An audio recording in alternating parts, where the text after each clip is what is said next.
காவேரி வந்து இந்த குட்டி காவேரியை பார்த்துட்டு அவ்வளவோ சந்தோஷப்படுறாங்க. அவங்களால வந்து உணர்ச்சி வசத்த அடக்கவே முடியல.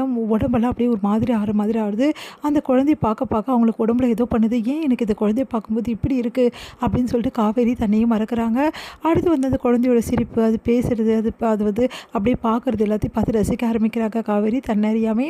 இந்த விஷயத்தை எல்லாத்தையுமே சாரதா கிட்ட சொல்கிறாங்க. சாரதாக்கு ஒன்றும் புரியல.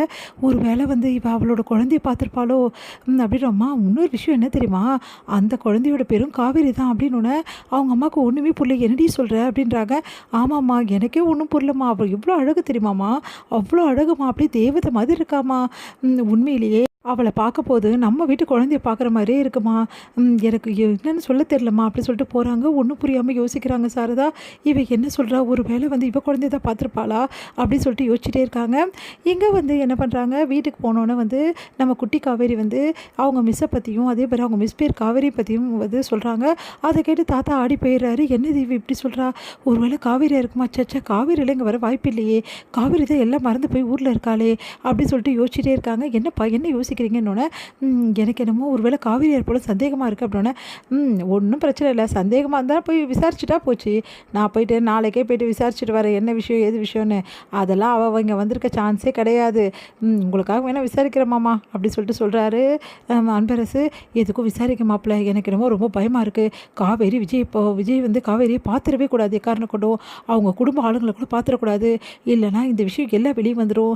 நான் கல்யாணிக்கு வந்து சத்தியம் பண்ணி கொடுத்துருக்கேன், அதனால் நானும் சொல்ல முடியாதுன்னு. மாமா நீங்கள் விடுங்க பார்த்துக்கலாம் அப்படின்றாரு அன்பரசு. இங்கே வந்து என்ன பேசிகிட்டு இருக்கீங்க அப்படி விஜய் வர. ஒன்றும் இல்லைப்பா, சும்மா தான் ஸ்கூலை பற்றி சொல்லிட்டு இருந்தா காவேரி, அதை பற்றி பேசிகிட்டு இருந்தோம் அப்படின்னு. ஸ்கூல் பற்றி நிறைய விஷயங்கள் வந்து காவேரி சொல்லிட்டு இருக்காங்க. அது எல்லாருமே வந்து ஆர்வமாக கேட்டுட்ருக்காங்க.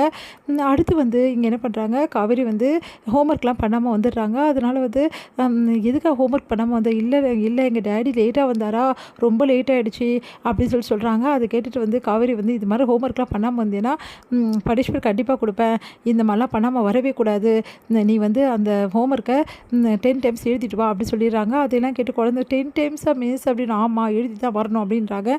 வீட்டுக்கு வந்தவொடனே வந்து குழந்தை வந்து இந்த மாதிரி 10 டைம்ஸ் எழுத சொன்னாங்க, நான் ஹோம்ஒர்க் பண்ண எனக்கு பனிஷ்மெண்ட் கொடுத்துருக்காங்கன்னா, அவங்க என்ன ஓவராக போயிட்டுருக்காங்க, என்ன பனிஷ்மெண்ட்டில் கொடுக்குறாங்க, அந்தளவு ஆகிடுச்சு அவங்களுக்கு, ஒரு நாள் ஹோம்ஒர்க் பண்ணலன்னா என்ன பிரச்சனை அவங்களுக்கு அப்படின்ற மாதிரி கேட்குறாங்க. அது மட்டும் இல்லை, பக்கத்தில் வந்து என்னோடய ஃப்ரெண்டு வந்து பேசினாலா, ஆனால் நான் தான் பேசினேன்னு சொல்லிட்டு மாட்டி விட்டாங்களா, அதனால் நான் தான் பாடத்தை கவனிக்கலன்னு சொல்லிட்டு மிஸ் வந்து என்னை எழுந்து வேறு நிற்க சொன்னாங்க டேடி அப்படின்னு நிறைய விஷயங்கள் வந்து சொல்கிறா. அதெல்லாம் கேட்டு வந்து செம்ம டென்ஷன் ஆகிறார் விஜய். எப்படி அந்த மிஸ் இது மாதிரிலாம் பண்ணலாம், அந்த மிஸ்ஸை சும்மாவே விட மாட்டேன் அப்படின்னு சொல்லிட்டு டென்ஷன் ஆகி போயிட்டு மேனேஜ்மெண்ட்டுக்கிட்டே கம்ப்ளைண்ட் பண்ணுறாரு மிஸ்ஸை பற்றி. அப்போ தான் தெரிய வருது, அந்த மிஸ் வந்து வராங்க. அப்போ பார்த்தா காவேரி பார்த்தோன்னா விஜய் பயங்கரமாக அதிர்ச்சி அடைகிறாரு. காவேரி பார்த்துட்டு அப்படியே கலங்கி நிற்கிறார் விஜய். அடுத்து வந்து காவேரி எப்படி இங்கே வர முடியும், காவேரி ஏன் இங்கே வந்தா, ஏன் காவேரிக்கு என்ன அடையாளம் தெரியல, ஒன்றுமே புரியலையே அப்படின்னு சொல்லிட்டு குழப்பம் அடைகிறாரு. உடனே தாத்தா கிட்ட வந்து கேட்குறாரு. தாத்தா முதல்ல முடிக்கிறாரு, என்ன சொல்கிறதுன்னு தெரியாமல். அதுக்கப்புறம் நீ காவேரி பார்த்துருக்க மாட்டேன் விஜய், வேறு யாராவது இருக்கும், காவேரி மாதிரி யாராவது இருக்கும், அது எப்படி காவேரி தான் இந்த உலகத்தை விட்டு போயிட்டால அப்படின்னு சொல்லிட்டு அன்பரசு சொல்கிறாரு. வாய் மூடிக்கலாம் சித்தப்பா, ஏன் காவேரி எனக்கு தெரியாதா, ஆனால் காவேரிக்கு என்ன அடையாளமே தெரியல, என்ன நடந்தது இப்போ சொல்ல போகிறீங்க இல்லையா, இப்போ நீங்கள் சொல்லலை அப்புறம் நடக்கிறது வேறு அப்படின்னு சொல்லிட்டு பயங்கரமாக கத்துறாரு. விஜய் நான் சொல்கிறேன் விஜய் அப்படின்னு சொல்லிட்டு உங்கள் சித்தி வந்து நடந்த விஷயத்தை எல்லாத்தையும் சொல்கிறாங்க.